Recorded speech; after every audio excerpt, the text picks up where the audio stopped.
Je m'appelle Chloé Roche. J'étais éducatrice dans une école primaire, au 61 56e avenue. J'y travaillais depuis 8 ans. Parmi mes élèves, il y avait une fillette de 7 ans, Léa, douce, discrète, toujours un peu à l'écart. Je me souviens du premier jour où elle m'a parlé de cette chose. Elle fixait souvent la clôture du fond de la cour, là où le grillage se tord un peu sous le vent. Je lui avais demandé ce qu'elle regardait. Elle avait juste haussé les épaules. Mais j'ai vu dans ses yeux quelque chose d'inquiet, comme si elle voyait ce que moi, je ne pouvais pas voir. Les jours suivants, j'ai commencé à remarquer son comportement. Léa sursautait souvent. Elle refusait d'aller jouer avec les autres, surtout près du grillage. Elle disait que c'était là.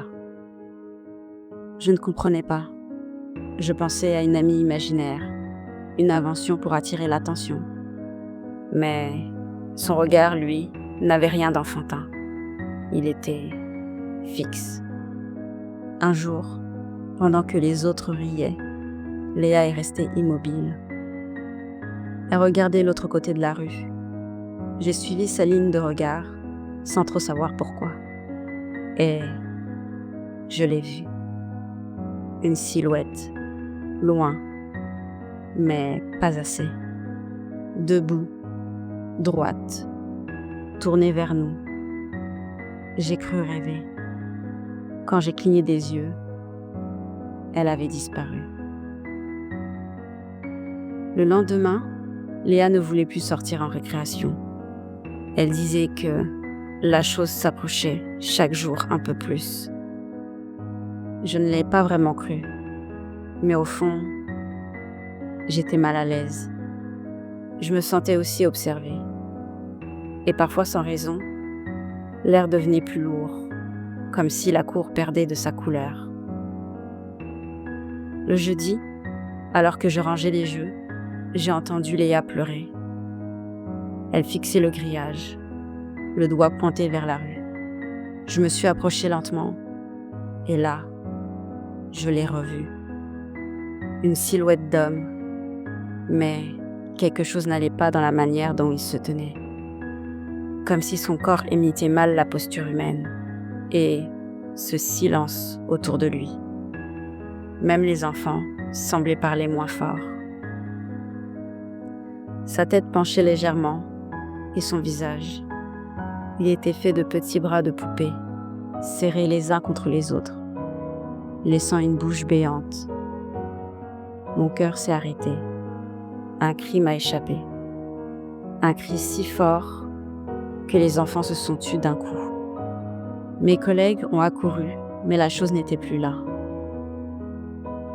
Alors, j'ai fait comme si de rien n'était. Mais Léa tremblait, incapable de détourner les yeux. Je l'ai raccompagnée à l'intérieur. Elle s'est accrochée à ma main, sans dire un mot. Toute la journée, elle est restée silencieuse. Le vendredi, Léa n'est pas venue. Sa chaise était vide. Je me suis surprise à regarder par la fenêtre. Et là, derrière la clôture, quelque chose bougeait. Pas un animal, quelque chose d'humain, mais pas tout à fait. Et surtout, j'ai cru voir Léa. Je me suis levée pour mieux voir, mais il n'y avait plus personne. Plus tard dans la journée, j'ai appris que Léa avait disparu. La police est venue m'interroger. Mais moi, je sais que c'est cette chose qui l'a prise. Cette chose qui rôdait près de l'école. Mais, que dire? On me prendrait pour une folle. Et vous, qu'auriez-vous fait à ma place ?